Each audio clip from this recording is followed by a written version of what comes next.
This document is the Rennick Family Storage Operations and Continuity Manual, prepared for the use of the principles and successor principles of the Rennick Group of companies. It is intended as an internal reference and is not to leave the offices at the Hagerstown facility except in the personal possession of a current principal. If you are reading this and you are not Mara, Cole, Wade, or Joanna, please return it to whichever of us you obtained it from, and we will discuss the matter directly. The manual has been drafted by Joanna with input from Wade on history and operations, from Cole on facility management and vendor relationships, and from Mara on customer relations, regulatory matters, and the formalization of practices that have until now been transmitted orally. We are writing it because Wade has decided to step back from active management on his 68th birthday this October, and because none of us, Wade least of all, have ever written any of this down before, and because Mara and Cole between them will be running the business after the transition, and because, as Joanna pointed out at the family meeting in February, a business that has been operating for 61 years should have somewhere, in writing, a clear account of how it operates. Joanna will be doing most of the actual typing because she is the only one of us who can produce a paragraph without 3 rounds of revision. Wade will read each section before it is finalized. Mara and Cole will review for accuracy. Where there are differences of opinion among us, the document will note them and we will resolve them together. We begin with history because we believe it matters where things come from. Rennick Family Storage was founded in 1963 by Albert Rennick, who was Wade and Joanna's father, in Hagerstown, Maryland. Albert had returned from the Korean War in 1954, had worked at the Mack Trucks plant for 9 years, and had used his savings to purchase a parcel of land at the edge of town that had previously been used by a small local trucking firm. The trucking firm had gone out of business, and the land had a row of corrugated steel buildings that had been used as garages. Albert recognized that the buildings could be partitioned into individual storage units. He partitioned them. He rented them to local residents at $5 a month. By 1968, he had paid off the land and built a second building. By 1972, he had purchased a second property in Frederick, and by 1980, a third in Chambersburg. The business grew steadily and modestly, the way small family businesses in this region grew in those decades, and Albert was an honest dealer and a hard worker, and the kind of man who handled a difficulty by sitting with it on his porch in the evening until the difficulty made sense to him. Wade and Joanna were born in 1958 and 1955, respectively. Both were involved in the business from their teenage years. Joanna handled the books from the age of 17 and has handled them in some form ever since.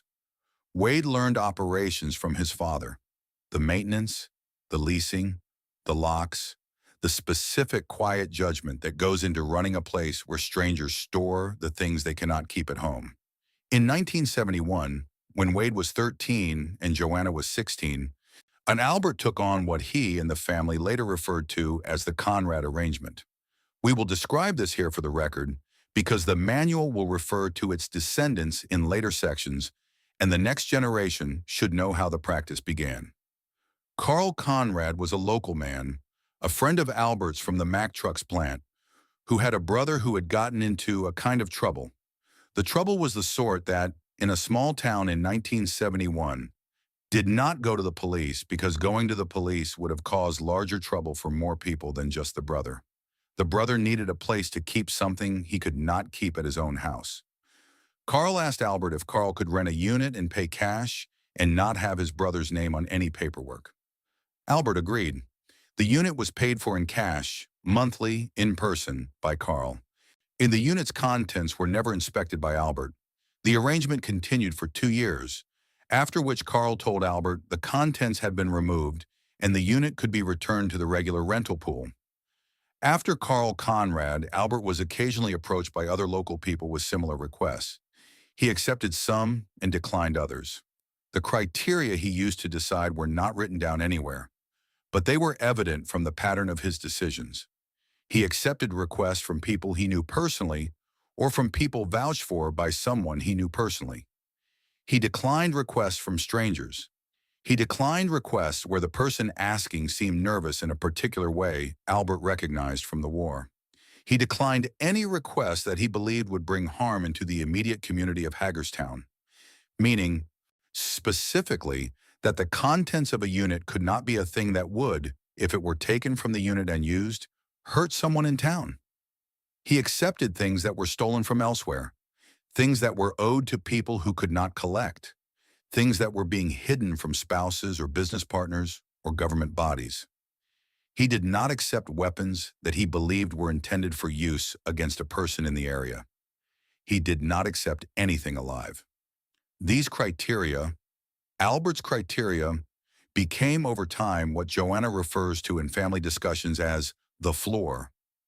The floor is the lowest standard the business has ever maintained on these arrangements, and we have raised it in the years since, not lowered it. Mara has asked us to write that down explicitly because she believes it is important to the next generation that they understand the floor exists and has always existed. Wade took over operations from Albert in 1989, after Albert's first heart attack. Albert lived another 11 years and continued to advise but did not handle the day-to-day. By 1989, the business had 5 facilities. The Conrad-style arrangements, Wade refers to them in conversation as the courtesies, though we have all agreed for purposes of this manual to use the more formal term discretionary tenancies, accounted for, on average, about 4% of total units across all 5 facilities. The discretionary tenancies were never advertised. They were never solicited. They came to the business through word of mouth among trusted local networks. They paid in cash and at a premium of approximately 30 to 40% over the standard rate. They were never the largest revenue category and have never been a primary purpose of the business, and we want this stated in the manual because Wade has been firm that future principals understand that the storage business is the business, and the discretionary tenancies are the side practice that makes the storage business more profitable than its competitors, but is not the reason any of us get up in the morning. Mara has asked us to add, she is not certain Wade is correct about that.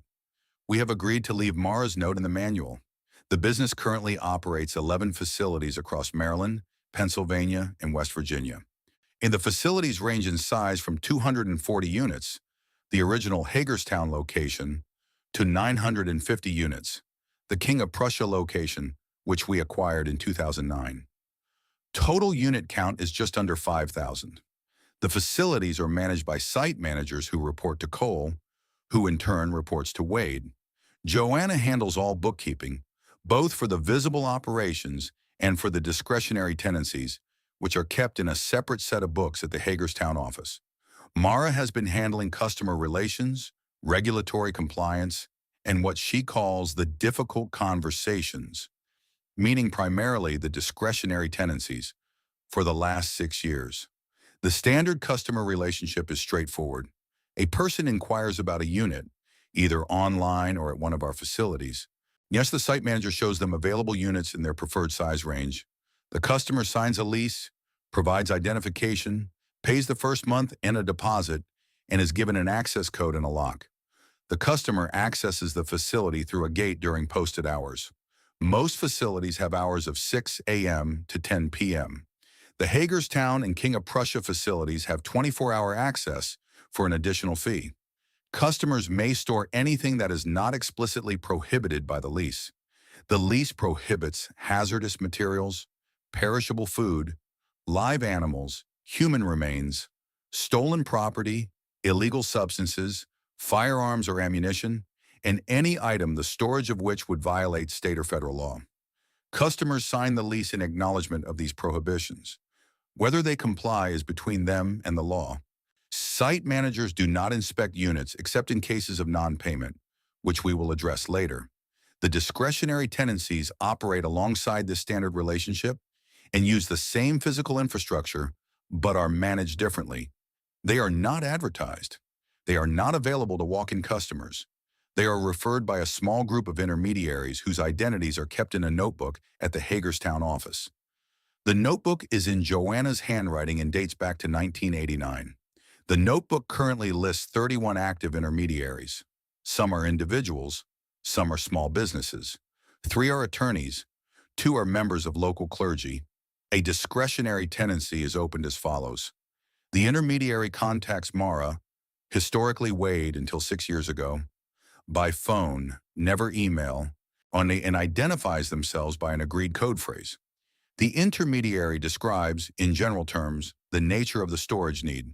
Mara assesses the request against the criteria, which we will state below, and either accepts or declines.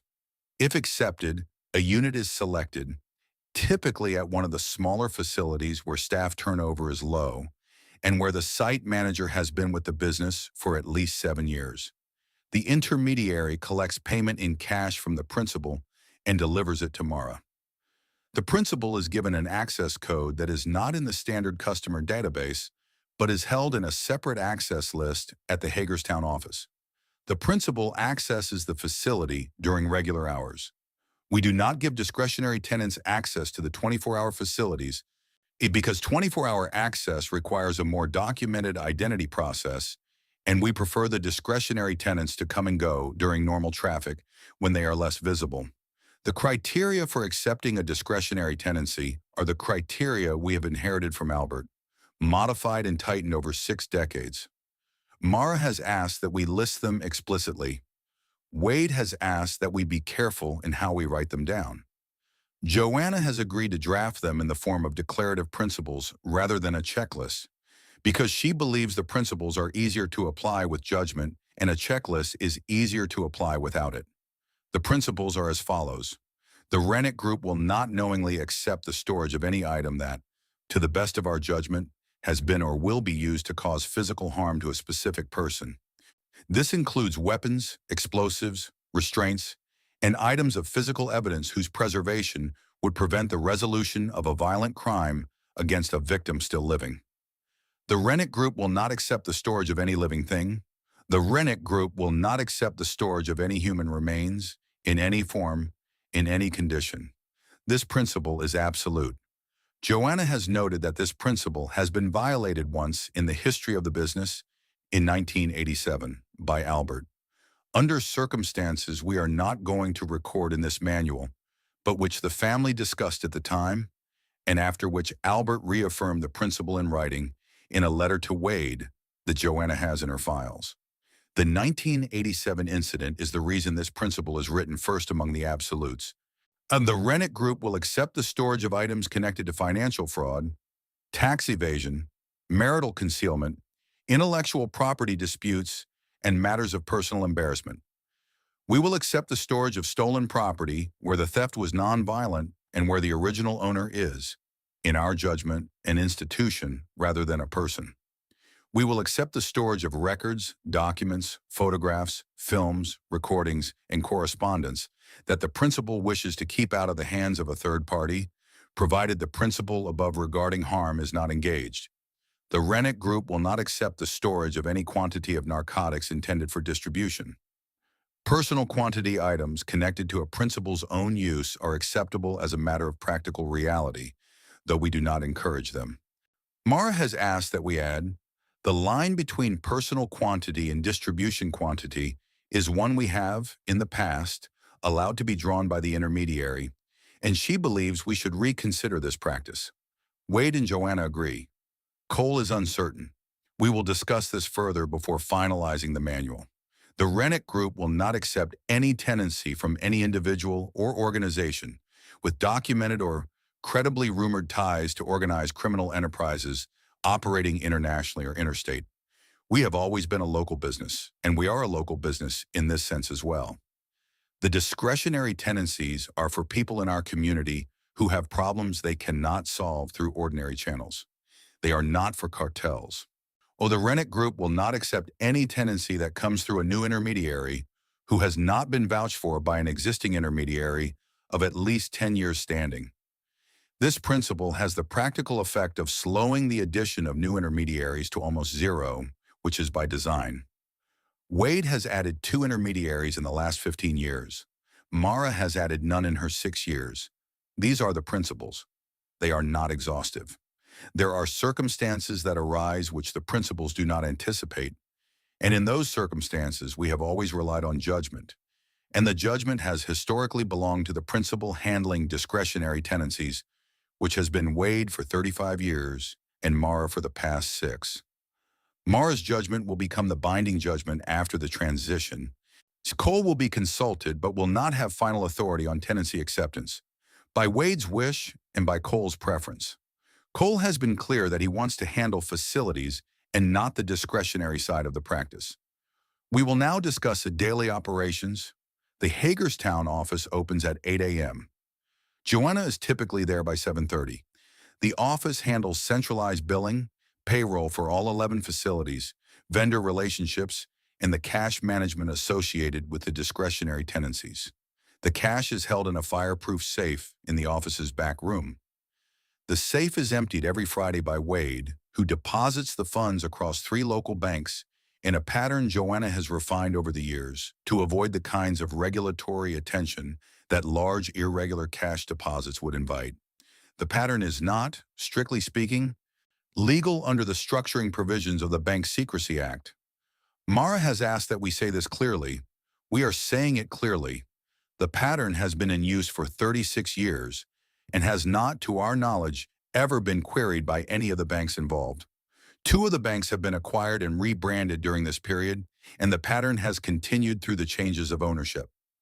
Joanna believes this is because the deposits are small enough and consistent enough that they fall below any algorithmic threshold the banks use, and because Wade has personal relationships with the branch managers at the relevant locations, and because the Rennick Group is a reliable depositor and a small business customer that the banks are pleased to retain.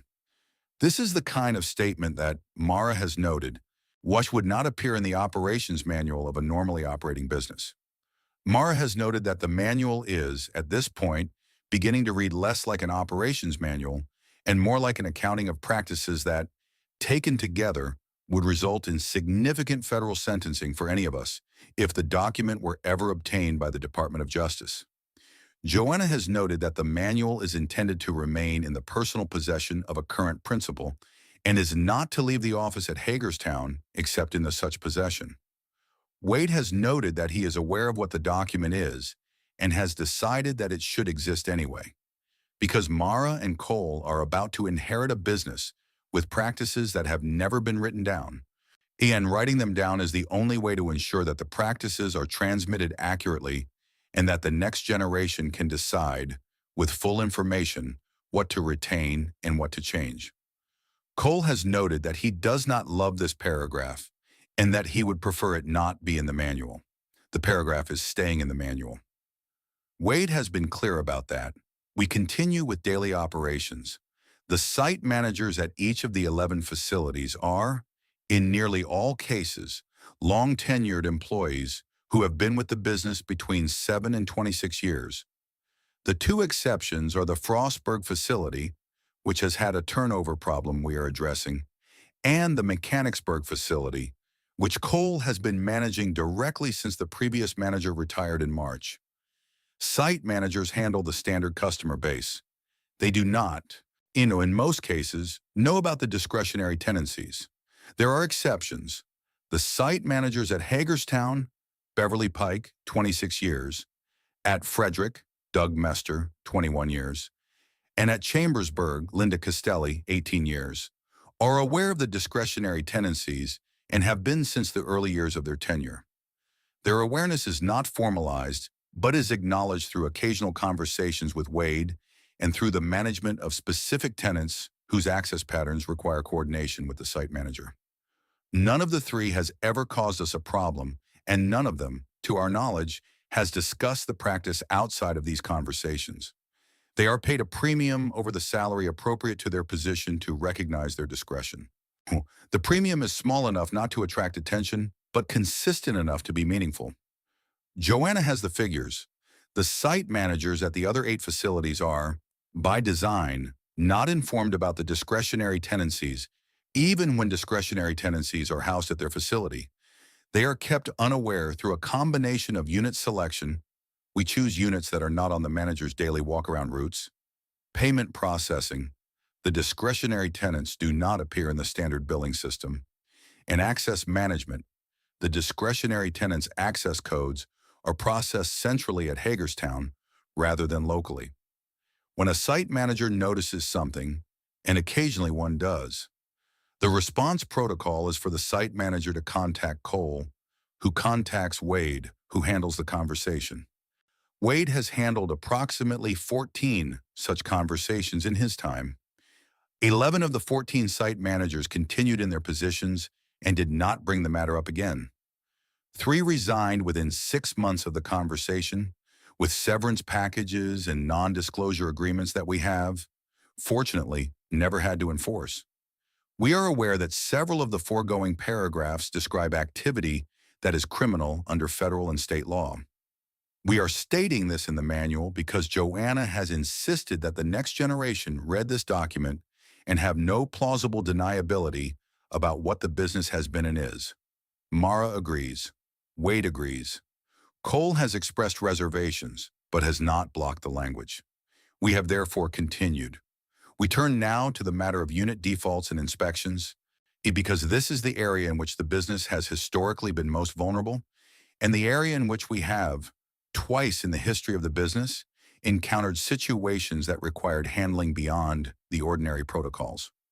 When a customer fails to pay rent for 60 days, the standard protocol under Maryland and Pennsylvania self-storage law allows the operator, after appropriate notice, to inspect the unit and, after additional notice, to auction the contents. The auction process is public, advertised in local newspapers, and conducted by a licensed auctioneer. The Rennick Group has run between 40 and 70 auctions per year for the past 2 decades. Most defaulted units contain household goods of modest value. Some contain things of more significant value. Occasionally, a unit contains something that the auctioneer, upon opening it for the auction preview, calls us about before allowing the public to enter the unit. The protocol when this happens is as follows. The auctioneer is one of 2 men we use across all our facilities, Travis Holm and Greg Picar, both of whom have worked with us for over 20 years, and both of whom understand that there are units they should call us about. When they call us, the call goes to Cole, who notifies Wade, who notifies Mara. We send someone to the facility, historically Wade, currently Mara, to look at the unit before the auctioneer's preview opens to the public. If the unit's contents are something that should not be auctioned, we pay the auctioneer his standard fee, cancel the auction, and handle the contents privately. In the should not be auctioned category is defined by the principles above. Anything that might be associated with violent crime, anything that involves human remains, anything that would expose a discretionary tenant to public discovery. Mara has handled 3 of these situations in her 6 years. We will describe one of them in general terms because the next generation should understand what these situations look like in practice. We will not name the tenant. We will not describe the contents in identifying detail. We will describe the shape of the situation. In November of the year before last, a discretionary tenant, a man Wade had been doing business with for 19 years, died unexpectedly. His tenancy was current. He had paid for the year ahead in cash, in advance as he always did. We learned of his death from his obituary, which Joanna saw in the Frederick paper. The tenant had not informed his family of the unit. We believe the family did not know it existed. There was no mechanism for the contents to be claimed. The unit's contents were of the kind that would, if discovered, have caused serious legal exposure for the tenant's family and serious investigative attention to the storage facility. Mara went to the unit. She inventoried the contents. She made decisions about what to do with each category of item based on the principles that had been transmitted to her by Wade, who had himself made similar decisions in similar circumstances. Some of the contents were destroyed in a manner that left no traceable evidence. Some were moved to a different facility under a different unit number associated with a different intermediary's record keeping. Some were returned anonymously and through a third party to the original owner from whom they had been taken decades earlier. The unit was emptied within 4 days. The auction was canceled with the auctioneer's standard fee paid. The unit was returned to the rental pool the following week with a new lock and access code. Mara has asked that we record what she did and how she felt about it, because she is the principal who will be making such decisions in the future, and the manual should record the precedent. She has asked Joanna to write the following paragraph in her voice rather than the collective voice we have been using. Mara writing, I want the next decade of this business to be smaller in this practice than the last decade was. I want us to add no new intermediaries during my tenure. I want us to allow attrition to reduce the active discretionary tendencies until they are, eventually, none. I want the storage business to be a storage business and the side practice to end with my generation. I am writing this in the manual because if I do not write it down, I am afraid I will gradually become more comfortable with the practice and forget I ever wanted it to end. Cole disagrees with me about this. Cole believes the practice has functioned for 61 years without serious incident, and that ending it would be both economically harmful and unfair to the intermediaries who have relied on us. Wade has not stated a position, but I believe he wants the practice to continue because the practice is the part of the business that he is proudest of, even though he would not put it that way. Joanna has stated that the practice should continue, but should be tightened in the directions I propose, and she believes the question of attrition is appropriate, but should not be formalized in the manual, because formalizing it would create a written record of an intent to wind down activities that would be incriminating if the document were ever subpoenaed. I have agreed with Joanna's caveat. The manual will not state an intent to wind down. The manual will state only that I have asked in writing that no new intermediaries be added during my tenure, and that the principles regarding harm should be applied at the strictest possible interpretation in any ambiguous case. Joanna resuming. We turn now to vendor management. The Rennick Group uses a small set of long-tenured vendors for the services we cannot perform in-house. One of these vendors include our auctioneers, Holm and Picar, mentioned above, our locksmith, Eldon Vass, 29 years with us, our HVAC contractor, Chambersburg Mechanical, a family-run firm, our pest control vendor, Blue Mountain Wildlife and Pest, who handle several of our rural facilities where there are persistent issues with raccoons and groundhogs in the perimeter areas, and our document destruction vendor. The document destruction vendor requires its own paragraph because of the nature of the service. We use Riverbend Records Management, which is a small firm based in Martinsburg, West Virginia, that provides on-site secure shredding and off-site incineration services. We have used them since 1991. They are owned by a family, the Lorimers, that is, in some ways, comparable to ours, a multi-generational small business that handles things that other businesses prefer not to handle. With a clientele that values discretion, they handle the destruction of any items from the discretionary tendencies that we determine should not be retained, sold, or returned. They have, in our experience over 33 years, never asked a question they should not have asked, never failed to provide a destruction certificate when requested, and never given us reason to suspect that the items destroyed have been recovered or examined. The Lorimers and the Rennicks have an understanding. The understanding is not written, and we are not going to write it here. And we will say only that the relationship between the two families is a relationship that the next generation will inherit, and that should be cultivated with the same care that the family has cultivated the relationships with our intermediaries. We turn now to regulatory compliance. The Rennick Group files all required state and federal returns on time. The visible operations are fully compliant with all applicable storage industry regulations, OSHA requirements, ADA requirements, and tax law. The visible operations have been audited by the IRS twice in the past 61 years, once in 1986 and once in 2009, and were found to be in good order both times. Joanna's bookkeeping for the visible operations is meticulous, defensible, and complete. The discretionary tendencies are not, in any sense, regulatorily compliant. They generate income that is not reported.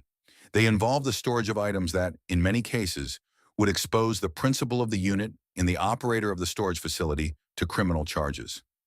The cash management practices used to integrate the discretionary income into the visible business, the structured deposits, the relationship-based banking, the absence of any written record of the cash flow outside Joanna's notebook, are themselves federal crimes. The non-disclosure agreements signed by the three former site managers who resigned after their conversations with Wade are not enforceable for the purpose for which they were signed and would, if litigated, expose the practice rather than conceal it. The understanding with the Lorimers operates on a basis that would not survive any kind of investigation. And we are stating this in the manual because the next generation should understand the legal exposure of the business they are inheriting. The exposure is not trivial. If the practices were to come to the attention of federal authorities, the principals of the Rennick Group, Wade, Joanna, Mara, and Cole, would face indictment under federal racketeering statutes, money laundering statutes, and depending on what items were found in the discretionary tenancies, a range of additional charges that we are not going to enumerate. We have operated for 61 years without this happening.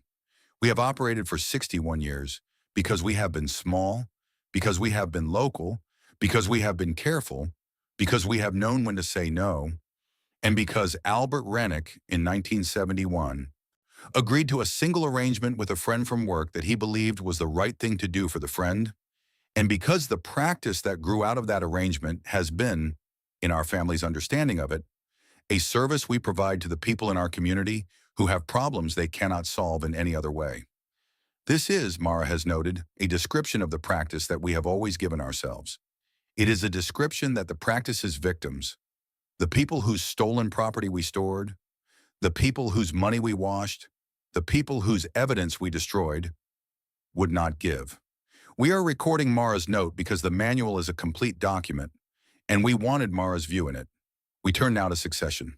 Wade will hand over operational control of the Rennick Group to Mara on October 14th of this year, with his 68th birthday. Wade will retain a 51% ownership interest until his death, after which the ownership will pass equally to Mara and Cole, with Joanna's share, the original 25% that was given to her by Albert in 1991, passing to her children, who are not involved in the business and will be bought out at fair market value by Mara and Cole. Joanna's bookkeeping responsibilities will pass to a successor that we will identify and train over the next 18 months. This is the most logistically difficult part of the transition because the successor needs to be someone who can handle both the visible bookkeeping and the discretionary bookkeeping, and there is no one currently in the family young enough to do it. We are considering Mara's husband, who is an accountant and who has been told some but not all of the foregoing. Mara has asked that we not finalize this question in the manual. Cole will manage all 11 facilities directly. He has been managing 7 of them for the past 4 years and has handled the other 4 during Wade's absences. Cole's responsibilities will not include discretionary tenancies, by Cole's preference and Wade's agreement. Mara will handle ownership-level decisions, intermediary relationships, discretionary tenancy approvals, regulatory matters, and the difficult conversations. Wade will be available for consultation, but will not have day-to-day responsibilities. He has stated that he intends to be available for the discretionary tenancies, in particular for as long as he is able. Because some of the intermediaries have known him for decades, and because he wants to be the one to introduce them to Mara as their new point of contact. We have not yet discussed what happens if Mara, in the course of her tenure, decides to do what she has stated in her paragraph above and allows the discretionary tenancies to attrite. Wade believes this would be a mistake. Mara believes it would be the right course. Cole believes the discretionary tenancies should continue at current levels. Joanna has not stated a final position. Wade has asked us to add the following sentence. The discretionary tenancies are not what makes this business worth running, but they are what has made this business possible to run as a small family enterprise for 61 years, and ending them will change the business in ways that cannot be reversed. Mara has asked us to add, yes, that is what we are saying. We turn now to the closing remarks of the manual. This document has been prepared over a period of 14 months. It has been revised 7 times. The current version, the 8th, has been read in full by all 4 principals and has been ratified by all 4. We have agreed by Wade's request that the manual will be reviewed annually in February by all 4 principals and revised as needed. We have agreed that no copies will be made. The single physical copy lives in the safe at the Hagerstown office. The encrypted digital file lives on a single computer at the Hagerstown office that is not networked. Joanna has the password. We have agreed that the manual will be destroyed by Joanna or her successor in the event of any of the following: the death of 2 or more principals within a 12-month period, the receipt of any subpoena, search warrant, or other legal instrument naming the Rennick Group, any of its facilities, or any of the principals, or the unanimous decision of the surviving principals. We have agreed that the manual exists because the practices it describes need to be transmitted accurately, or else they will, over the course of the next generation, drift in ways that increase risk, harm, or both. The practice has survived 61 years because each generation has learned its principles directly from the previous generation. The next generation, Mara and Cole, have learned them from Wade. The generation after that, if there is one, may not have a Wade to learn them from. The manual exists for that generation, and if it comes, Joanna has written the following paragraph and has insisted that it be the closing paragraph of the manual. Wade and Cole have agreed. Mara has agreed but has noted that she would have written it differently. Joanna closing. We are aware, all of us, that this manual reads, at certain points, as though it were written by people who have come to understand themselves as criminals and have decided to be honest about it. We are not, in our own minds, criminals.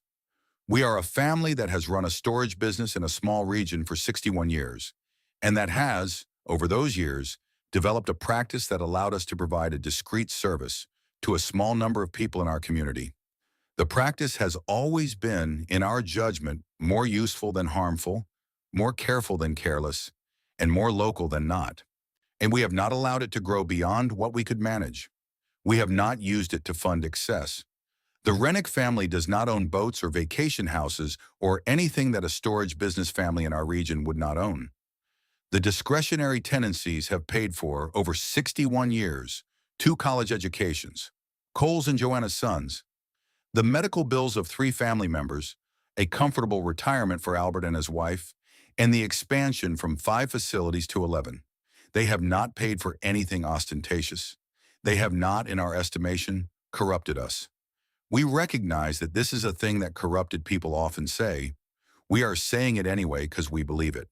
We are also saying it because we want the next generation to know that we have asked ourselves the question and that we have answered it the way we have, and that they should ask themselves the question too, regularly, and that if their answer ever changes, if Mara comes to believe, or Cole comes to believe, that the practice has corrupted them, or that they are no longer sure it is more useful than harmful, they should end it, immediately, without consulting the rest of us.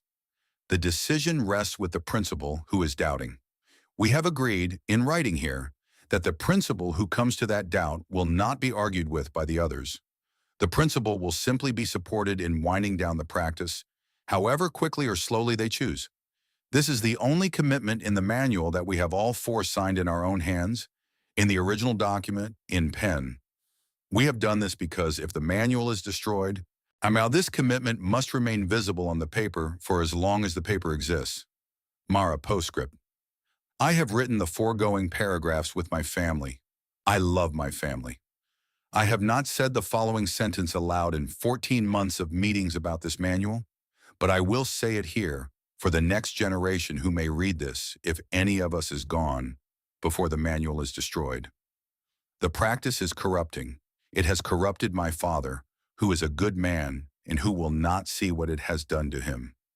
It has corrupted my aunt, who is the smartest person in our family and who has built a 40-year career on the proposition that careful bookkeeping is a kind of moral structure, when she knows perfectly well that the bookkeeping is what has allowed the structure to remain invisible. It has corrupted my cousin, who genuinely does not want to handle this side of the business, and who has not yet asked himself why a person who does not want to handle a thing nevertheless inherits the thing. It has corrupted me. I have written in the manual that I want the practice to attrit during my tenure. I have meant it when I wrote it. I will probably also not do it. I will probably do exactly what my father did, which is to take over the practice from the previous principal, plan to wind it down, and then encounter, in the second year of my tenure, a situation in which the practice is the only available solution, and I will use it, and I will use it again, and the using will become routine, and at some point I will be 68 and I will be writing this manual to my own daughter or to Cole's son, and I will be telling them what my father's telling me, and which is that the practice has not corrupted us. I have written this postscript because I want it to exist in the document, even though I know it will not change anything I do. I will leave the meeting today, and I will go home, and I will sleep, and I will come back in the morning, and I will continue to run the business the way the business has always been run. I am writing this so that whoever reads it, if anyone does, knows that I knew. Joanna, final note. I will be including Mara's postscript in the final version of the manual. Wade and Cole have not seen it as of this writing. I will show it to them before the manual is finalized. I expect they will accept it. Wade has accepted everything Mara has insisted on in this manual. He has been remarkably patient with her interventions, more patient than I expected. And I think this is because Wade understands what Mara understands, even though he will not say it the way she has said it. I will close with the operational note that the manual is now complete. We will meet again in February to review. The single physical copy will be placed in the safe tonight. The combination to the safe is held by Wade and by me. After October, it will be held by Mara and by me. The combination should be transmitted orally, never in writing, and should be changed every 3 years. We are a family. We have done what we have done. Mara's daughter is 6 years old. She comes to the office on Saturdays and sits at Joanna's desk and pretends to enter numbers into the bookkeeping software. She is good with numbers for a child her age.